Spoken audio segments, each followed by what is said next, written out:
네, 안녕하세요. 박준서입니다. 자, 오늘 하루 매매는 다들 어떠셨나요?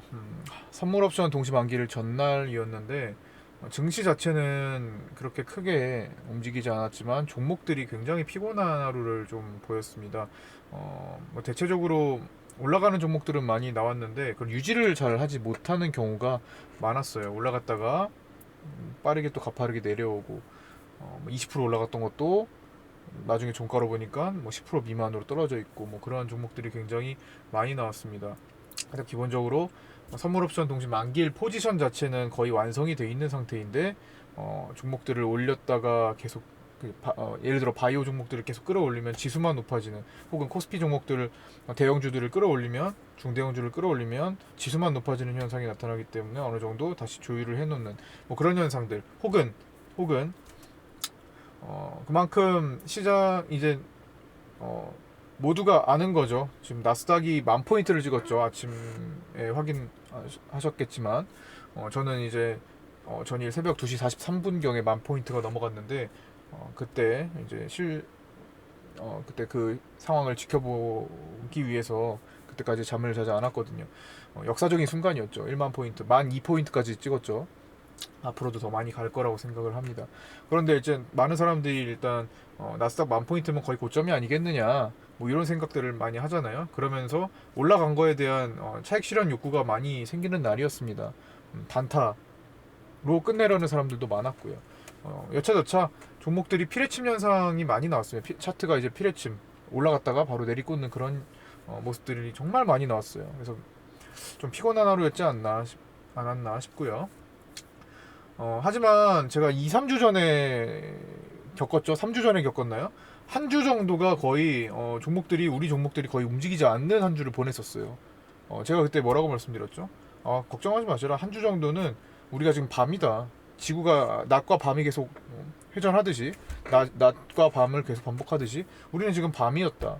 지구 반대편 종목들이 우리가 지금 깔아둔 섹터 말고 이외의 섹터, 반대편 종목들이 올라가는 흐름이다. 조금만 기다리시면 낮이 오고 다시 우리 종목이 활기를 띨 것이다 라고 말씀을 드렸잖아요. 그러고 나서 그 다음 주에 우리 종목들이 와르르 다 올라갔었죠. 지금도 마찬가지인 것 같습니다. 약간 지금 대북주의 악재가 조금 생겼고요. 대북주, 그 다음에 정치주들 지금 움직이지 않죠. 바이오주들도 산발적이죠.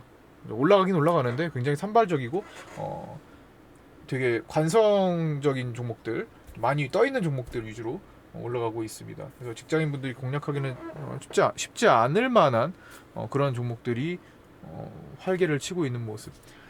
그래서 아주 우리가 좋아하는 직장인들이 묵직하게 모아서 먹을 수 있는 종목군들, 예를 들어 어제 이 대웅제약 같은 경우 그런 것들이 그렇게 많이 눈에 띄지는 않는 날이었어요. 그러니까 사실 시장은 별로 안 빠지는 것 같은데 내 종목은 왜 이렇게 내려가는 것 같지? 막 2, 3% 내려가고 3, 4% 내려가는 것 같지?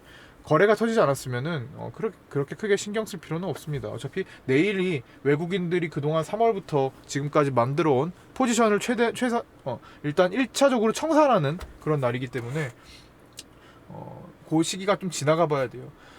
3월 달에 제가 계속 시장이 올라온다라고 말씀을 드릴 수 있었던 이유가 바로 외국인의 포지션이잖아요. 외국인이 그렇게 만들고 있다. 우리나라 파생시장에서 가장 큰 힘을 쓰고 있는 외국인들이, 가장 강력한 외국인들이 기관을 짓밟고 개인들을 짓밟고 앞으로 계속 올라가는 것을 만들고 있다. 그래서 제가 돈을 거침없이 쓰시라 말씀을 드렸던 거잖아요. 워렌 버핏이 손절해도 상관없다. 워렌 버핏도 중간에 손절했습니다. 나스닥 어제 10,000포인트, 12,000포인트 찍은 이 시기에서 워렌 버핏도 다 중간에 손절했었죠. 항공주들을. 그래도 간다 라고 계속 말씀을 드렸던 내용은, 외국인들이 어차피 풍부한 유동성을 동반한 이제 외국인들의 전략들, 개인들의 자금이 뒷받침되고 있는 것도 맞고요. 여러 가지 상황이 계속 상방으로 향해 가고 있었기 때문입니다. 이제 그런 결과가 내일 1차적으로 나타나는데 가장 많은 질문이 있어요. 그러면 6월 11일 선물옵션 동시 만기일이 지나가면 폭락이냐? 전혀 그렇지 않습니다. 외국인들은 오늘도 선물을 사들였고요. 현물을 팔았습니다. 6월 이후에 전략도 유효하다는 거예요. 5월 달이었나? 5월 달에 옵션이 횡보했었어요. 5월 옵션물이 끝나자마자 6월 옵션 스타트가 급등 출발을 했었죠. 제가 그렇게 말씀을 드렸죠. 그러면서 전 세계 증시가 그날 이후로 갭 상승해가지고 한바탕 더 올라가기 시작했어요. 마찬가지로 6월 선물 옵션 동시 만기일이 끝나자마자 7월 포지션이 어떻게 잡힐지 또는 9월 선물 포지션이 어떻게 잡힐지를 판단을 하면서 볼 문제지 질에 걱정할 필요는 없다라는 겁니다. 지금 현재까지 이런 유동성이 뒷받침되는 그리고 종목들의 돈이 들어오는 지금 오늘 같은 경우는 코스닥 바이오들에게 굉장히 산발적으로 돈이 들어왔잖아요. 트로이카 종목들 들어와 있는 상태로 유지가 되고 있고 증권, 보험, 건설, 토목, 중공업 그다음에 신규로 IT 종목들 이런 것들이 돈이 들어온 상태에서 잘 안 빠진다고 말씀드렸죠. 자, 이러한 조건들이 됐을 때 그리고 경제는 추락했고 기준점은 낮아졌고 그 기준점이 낮아진 상태에서 올라갈 테니까 앞으로 회복이 될 때 올라갈 테니까 낮은 상태에서 상대적으로 더 많이 올라가는 효과 시장은 지속적으로 상승할 수 있는 근거가 받침이 된다라는 겁니다. 그래서 6월 제가 생각하기에는 6월 선물 옵션 동시 만기일이 끝난다고 하더라도 잠깐의 그 7월 포지션 혹은 9월 포지션에 대한 시초 변화를 한번 체크를 해서 만약에 그게 잠깐 눌린다면은 뭐 잠깐의 조정을 거쳤다가 다시 오랜 기간 상승하는 혹은 그런 조정 없이도 계속 상승할 수 있는 구조로 갈 수 있다라는 겁니다. 생각하지 못한 우상향 장세가 생각하지 못한 불마켓이 생각하지 못한 정도의 버블장이 일어날 가능성도 있는 시장입니다. 그러니까 이런 증시에서는 급하게 마음을 먹지 마시고 단계적으로 내가 이거 이렇게 사놓고 깔아서 오늘은 얘가 올라가면 좋겠고 내일은 또 얘가 올라가면 좋겠고 이런 식으로 한쪽에 몰빵을 하면 좋은 장이 되는데 얘가 만약에 문제가 발생해서 내가 아무것도 못하는 상황이 발생했어요. 끝난다라는 겁니다. 그러지 마시고 어차피 대부분 직장인이시잖아요. 직장인 기준으로 포트를 분산해서 깔아두시고 하루에 하나 정도 올라가는 게 생기면 만족한다라는 생각을 가지고 그거보다 더 올라가면 좋겠지만 최소한 그 정도 생각해 두시고 급하지 않게 하나하나 만들어 나가면 누구든지 이번 시장에서 목표한 바를 이룰 수 있을 거라고 생각합니다. 어쨌든 지금 중요한 거는 돈의 흐름과 방향이에요. 자금의 유동성 다 자금이잖아요. 그런 것들의 돈의 흐름과 방향이 바뀌기 전까지는 계속 고수하면 됩니다. 제가 그거를 안내해 드릴 테니까 거기에 맞게 또 종목들도 선별할 수 있는 겁니다. 무리하진 마세요. 지금 올라가는 종목 굉장히 많긴 한데 뭐 우리도 못 먹은 거 아니잖아요.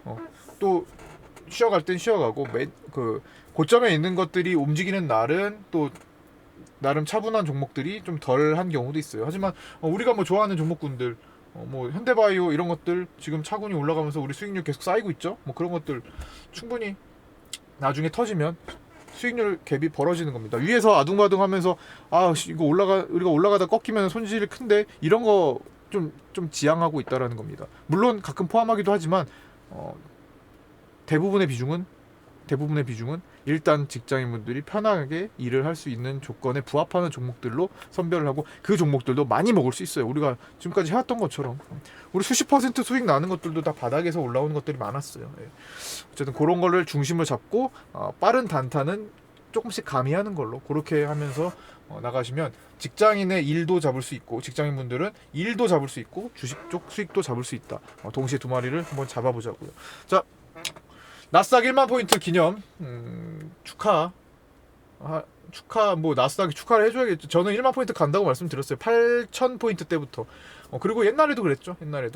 옛날에도 나스닥이 저 2018년 10월달에 폭락이 나왔을 때 많은 비관론자들이 이제부터 대세 하락장이 시작한다고 봤을 때도 저는 이거 어차피 신고가 갑니다라고 말씀드렸던 진작에 여기서 말씀드렸던 거고 이때도 한 요쯤 올라와서 이거 신고가 가는 패턴입니다라고 말씀을 드려왔습니다. 어차피 좀 있으면 10,000포인트입니다. 10,000포인트뿐만이 아니라 그 이상도 갈 수 있습니다라고 말씀을 드렸던 거고요. 시장을 좀 크게 보고 하셔야 종목도 보입니다. 대북주들이 지금 잠시 주춤거리는데 결국엔 해결해야 될 문제 같아요. 지금 빅텍이 좀 많이 올라오면서 대북주들 좀 많이 눌렸죠. 북한발 악재가 좀 있었고 시간이 좀 필요합니다. 어쨌든 미국에서도 비핵화가 꼭 필요한 문제고. 자, 너무 걱정 마시고 달려갔으면 좋겠습니다. 곧버스는 오늘도 개인들이 많이 샀어요. 여전히 떨어지길 원하는 개인들이 많은 것 같습니다. 우리는 반대로 더 달리면 됩니다. 제가 곧버스는 한참 전부터 안 되는 거라고, 기다려도 안 되는 거라고 늘 줄곧 말씀드려왔으니까 하시는 분이 아무도 없으셨으리라 믿습니다. 절대로 회복이 안 된다라는 거 상대적 개념으로 제가 과거의 영상을 좀 한번 잘 못 들으셨다, 과거의 영상 유튜브 가서 과거의 영상 좀 보시기 바랍니다.